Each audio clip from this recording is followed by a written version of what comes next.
En marge de son assemblée générale annuelle, la Fédération de l'UPA du Centre du Québec tenait une conférence de presse le 22 octobre au matin afin de faire pression sur le gouvernement provincial concernant les trois enjeux jugés prioritaires pour les producteurs agricoles tant de la région que dans l'ensemble du Québec. Voici mon reportage. En Ontario, les producteurs développent. Les producteurs, il y a de la dynamique dans les régions, tandis qu'en Abitibi-Témiscamingue, c'est moins évident, il y a beaucoup plus de paperasse aussi. L'environnement d'affaires est moins là, vraiment. Là. On l'a dit tantôt, le budget du MAPAC est stagné depuis 10 ans. Donc, les producteurs ont investi à la place du gouvernement, là, à la place de ce qui était dû. Donc, c'est de la pression qu'on rajoute sur les entreprises agricoles. Puis vraiment, ce montant-là, la dette agricole, c'est vraiment un enjeu qui pèse lourd là, sur les producteurs agricoles. On le voit cet été avec la météo. Ça prend pas beaucoup de choses pour être à risque puis être ébranlé comme entreprise. Là. Fait que c'est vraiment... ça fait plusieurs années qu'on le dit. Là. On a manifesté avec les tracteurs il y a un an et demi, puis on est encore à la même place. Il y a eu des changements, mais il reste encore beaucoup de choses à faire. Là. Avoir vraiment un environnement d'affaires qui est mieux pour la relève agricole, les transferts de ferme aussi. L'âge moyen des producteurs augmente de plus en plus. Donc, il faut s'assurer que les transferts de ferme, il y ait des outils adaptés pour pouvoir transférer à leur relève ou que ce soit familial ou non. Là. Martin Caron, président général de l'UPA.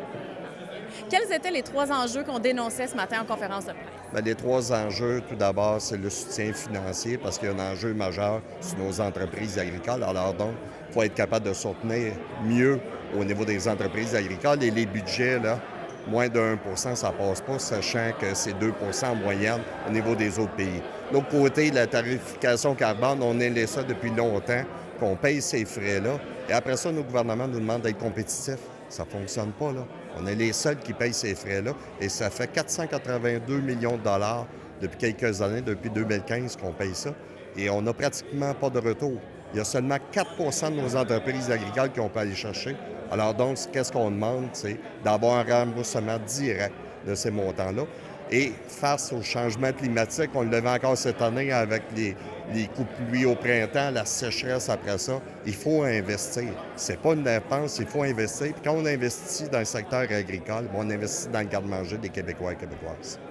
Quelles actions concrètes en ce moment sont faites ou vont être faites pour arriver à ces buts-là?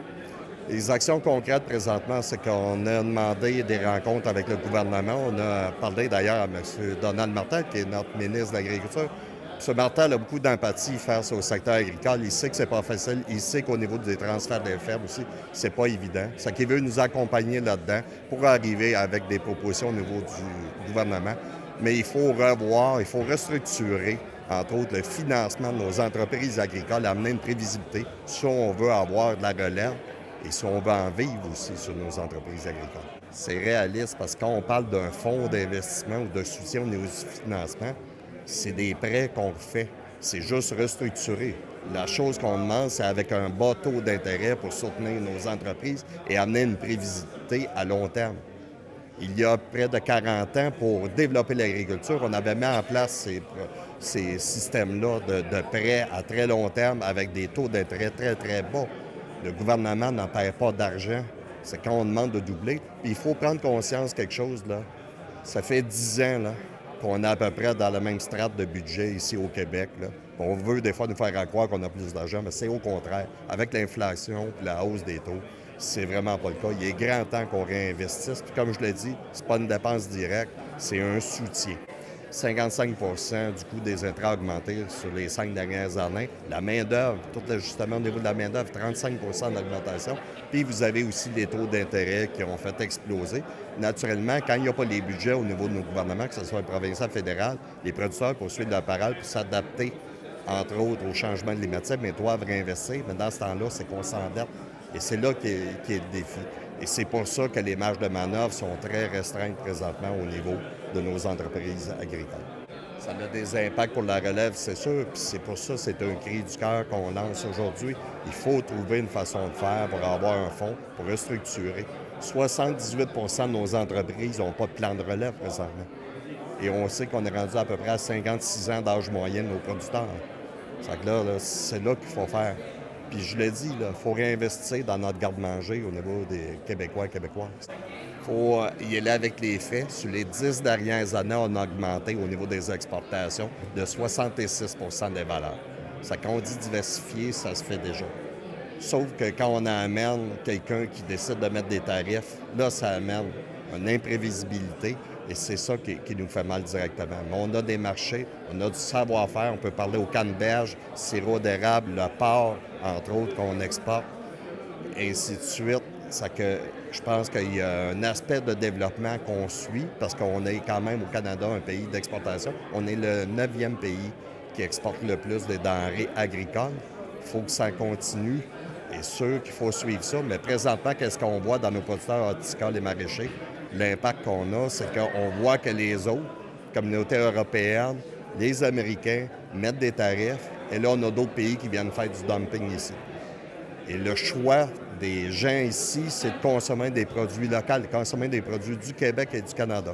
Et présentement, avec ce dumping-là, bien, on reçoit des produits qui viennent de la Chine, qui viennent de la Thaïlande, qui vont venir de l'Inde aussi. Et pourtant, nous, les producteurs, on serait prêts à produire ces aliments-là. On parlait tout à l'heure de relève. Dans le fond, on n'a pas nécessairement de difficulté à trouver de la relève, mais c'est les moyens pour tout mettre en place qui sont difficiles à trouver. Absolument. Puis je mentionnais tantôt, 78 de nos entreprises n'ont pas de plan de relève. Là. Ça donne un signal, là, parce que naturellement, il faut que l'entreprise fasse des profits, ait une rentabilité pour être capable de l'en transférer. Parce que quand vous la transférez, on recrée un endettement aussi pour ce transfert-là. Nos producteurs qui veulent transférer, soit à leurs enfants ou des non-apparentés, je pense qu'ils sont prêts à prendre des sacrifices, mais il reste côté fiscal, ils sont pénalisés. Parce que bien souvent, la valeur d'imposition, c'est la valeur marchande. Alors donc, les producteurs qui vendent 500 000 moins cher vont être imposés quand même sur ces 500 000-là. C'est une illogique, là.